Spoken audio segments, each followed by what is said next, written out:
एक गांव जिसका नाम लालपुर था। गांव के लोग छोटे मोटे कारोबार करके अपना काम चलाया करते थे। कोई छोटे मोटे कपड़े बनाया करता और कोई छोटी छोटी चटाई बनाया करता। एक तुम ही हो गोपाल जो पूरे गांव में अमीर हो। जब भी कोई गांव में बड़ी शादी होती है या कोई दावत होती है तो तुम्हारी मेहंदी अच्छी बिकती है। क्या रंजीत भाई, क्यों मेरे अच्छे कामों पर अपनी नज़र लगा रहे हो? सही मेहनत और लगन से काम करो, तुम्हारा भी चने बेचने वाला कारोबार चल जाएगा। अरे गोपाल भाई, आप तो गुस्सा हो गए। मेरा ये कहने का मतलब नहीं था। मैं तुम्हें बड़ी अच्छी तरह से जानता हूँ। जब तक तुम दूसरों के घरों में तांग झांक ना कर लो तब तक तुम्हारा खाना हजम नहीं होता। मुझे यहाँ से चलना चाहिए, मैं तुम्हें दोबारा आकर मिलूँगा। रंजीत चुनकर वहाँ से चला गया और गांव के चौराहे पर जाकर वक्त बर्बाद करने लगा। इतनी देर में बाजार से रानू आई। इसे देखकर रंजीत रानू से पूछने लगा, अरे रानो, बाजार से क्या लेकर आ रही हो? बहुत अच्छी खुशबू आ रही है। मैं बाजार से समोसे लेकर आ रही हूँ, लो एक तुम भी खा लो। तभी मैं सोचूं मुझे जानी पहचानी खुशबू क्यों आ रही है। समोसे के पीछे जरूर कोई खास बात होगी। अब खास बात तो नहीं है, इसलिए मैंने सिर्फ 4 समोसे ही लिए और एक तुम्हें दे दिया। तुम किसी से मत कहना। मैं किसी को नहीं बताऊंगा। लेकिन ऐसा नहीं हुआ। रंजीत अपनी हरकतों से बाज नहीं आया। रानू के समोसे वाली खबर इसने सबको बता दिए। रानू के घर पहुंचने से पहले ही गांव वालों ने इसे घेर लिया। मैंने सुना तुम अपने घर में समोसे लेकर आई हो, हमें नहीं दोगी? अकेले हजम नहीं होगा। हाँ हाँ, तुम भी ले लो। अब मेरे पास सिर्फ 2 ही बचे हैं। तब तक रानू के पास एक बच्चा आ गया। रानू दीदी, मुझे भी समोसा दीजिए ना। ये लो, ठूस लो। रंजीत इतना चगलखोर था, वो किसी का भी राज गांव में फैला देता था। इसके हरकतों की वजह से गांव वालों ने सरपंच को बुलाया। गांव वालों ने कहा है तुम हमेशा से ही ऐसी हरकत करते हो। तुम्हारी चुगलखोरी की आदत की वजह से लोगों को कितनी तकलीफ हुई है, कोई सुकून का चैन ले ही नहीं पाता। मेरी कोई गलती नहीं है सरपंच जी, मैं तो बस सबसे यूं ही बातें किया करता हूँ। मुझे कोई भी अंदाज़ा नहीं था कि मेरी वजह से सबका ये हाल हो जाएगा। शादी वाले दिन तुमने इतनी चौकाखोरी की कि लड़के का मामा अब तक नाराज है। मैं कुछ समझा नहीं। लड़के का मामा अब तक नाराज है? क्योंकि रंजीत इन्हें जाकर कहने लगा कि अब तुम्हारी इज्जत बिल्कुल नहीं होगी। नया दूल्हा आ गया है, अब ये तुम्हें पानी भी नहीं देंगे। फिर क्या था, आज भी मुंह फुलाए बैठा हुआ है। बस मैंने फैसला कर लिया है, रंजीत को गांव से बाहर 1 साल रहना होगा। अपनी आदतें सुधार कर आना होगा। अगर 1 साल के अंदर अंदर वो अपनी आदतें सुधार नहीं पाया तो वो कभी भी गांव के अंदर नहीं आ पाएगा। ये आप कैसी बातें कर रहे हैं? मैं कहाँ जाऊँगा, कहाँ भटकूँगा?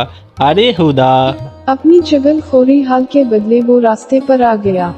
तभी गोपाल इसे कुछ मवेशियों और बच्चों के साथ नजर आया। अरे गोपाल भाई, आज फिर अपने मवेशियों को चलाने ले जा रहे हो? क्या बात है, बड़े खूबसूरत मवेशी है तुम्हारे। तुम अब तक बात नहीं आए। सरपंच साहब ने तुम्हें सजा भी सुना दी तब भी। और मेरे मवेशियों को नज़र मत लगाओ। कैसे चल रहा है तुम्हारा मेहंदी का कारोबार? मैंने सोचा है अब से मैं भी मेहंदी बनाऊंगा। वो सारे गुड़ मुझे में भी हैं, लेकिन हम एक ही गांव के हैं, इसलिए मैंने ये काम शुरू नहीं किया। हाँ तो कोई बात नहीं, अब कर लो भला। गांव से बाहर आकर तुमसे मेहंदी लेगा कौन?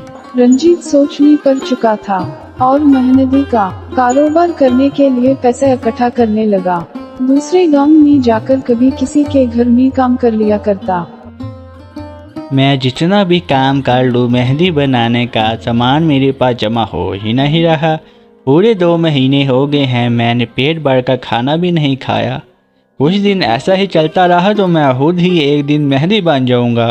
रंजीत अकेलेपन की वजह से बड़ा परेशान हो चुका था, इसलिए इसने एक गाय पाल ली और इसकी बहुत अच्छे से देखभाल किया करता। एक दिन ये गाय तो बहुत ज़्यादा गोबर दे रही है, इसके कितने ओपले बनाऊं, बना बना कर थक गया हूँ। मुझे कुछ दूसरा रास्ता देखना होगा। मैं इस गोबर से मेहंदी भी तो बना सकता हूँ। मुझे गोपाल के पास जाना होगा। रंजीत रात को गोपाल के घर चुपके चुपके चला गया और वहीं जाकर इसने देखा गोपाल कुछ तो मेहंदी में मिलावट का सामान मिला रहा था। इस मेहंदी में केमिकल मिल गया है। इसे लगाते ही इसकी खुशबू से सब बेहोश हो जाएंगे। तब मैं इनके पैसे, सोने और कीमती चीज़ें सब चोरी कर लूँगा। आजकल फैशन के नाम पर बुजुर्ग और बड़े भी मेहंदी लगवाते हैं। ये बातें सुनकर रंजीत के होश उड़ गए। गोपाल अपने ही गांव में चोरी चुकारी करने का सोच रहा था। ये मैं हरगिज़ नहीं होने दूंगा। ये सरासर नाइंसाफ़ी है। आखिर कोई आदमी ऐसा कैसे कर सकता है। मैं इन मेहंदियों को गोबर की मेहंदियों से बदल दूंगा। और रंजीत ने बिल्कुल वैसा ही किया। गोपाल की केमिकल नशीली मेहंदी को गोबर वाली मेहंदी से बदल दिया। इस बात की किसी को कानों कान खबर नहीं थी। गोपाल लोगों का बेहोश होने का इंतजार कर ही रहा था। ये कैसी मेहंदी दे दी है? इसमें तो गोबर की बदबू आ रही है। मेरी शादी में क्या मैं हाथ में गोबर लगा कर घूमूंगी? हाँ, मैंने तो सिर्फ मेहंदी से अपने हाथ में अपना नाम लिखा और पूरे बदन से गोबर की बदबू आ रही है। ये तुमने यहाँ क्या कर दिया? गोपाल कहाँ है? गोपाल!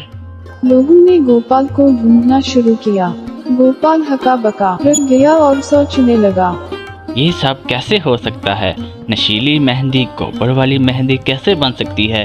और ये क्या, ये सब बेहोश क्यों नहीं हो रहे?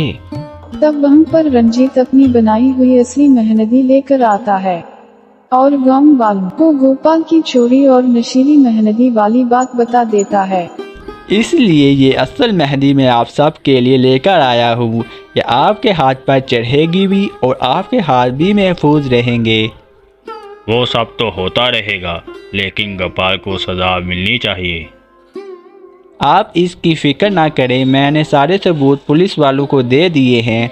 वो बस यहाँ पर आती ही होगी। तुम आए गांव वालों के इतने सके कैसे बन रहे हो? यही गांव वालों ने मिलकर तुम्हें गांव से बाहर निकाला था, भूल गए हो? पुलिस इसे आकर लेकर चलेगी। तब गोपाल ने इन्हें अपनी बनाई हुई मुट्ठी दे दी, जिसने सबको अपने हाथों में लगाया। शुक्रिया रंजीत भैया, अगर आप ना होते तो मेरा क्या होता? ये मेहंदी बहुत खुशबूदार और अच्छी है। हाँ, मेरी बेटी बहुत खुश है।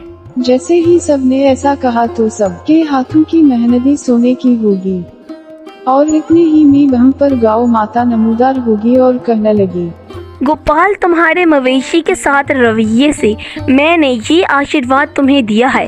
अब से तुम जितनी भी मेहंदी बनाओगे वो सोने की हो जाएगी और तुम्हारा चुगली करना भी खत्म हो जाएगा।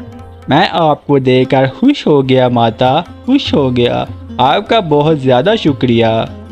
और फिर किया था। गोपाल जितनी भी मेहंदी बनाता सबकी सब सोने की हो जाती। अब वो अपनी जिंदगी खुशी खुशी गुजारने लगा।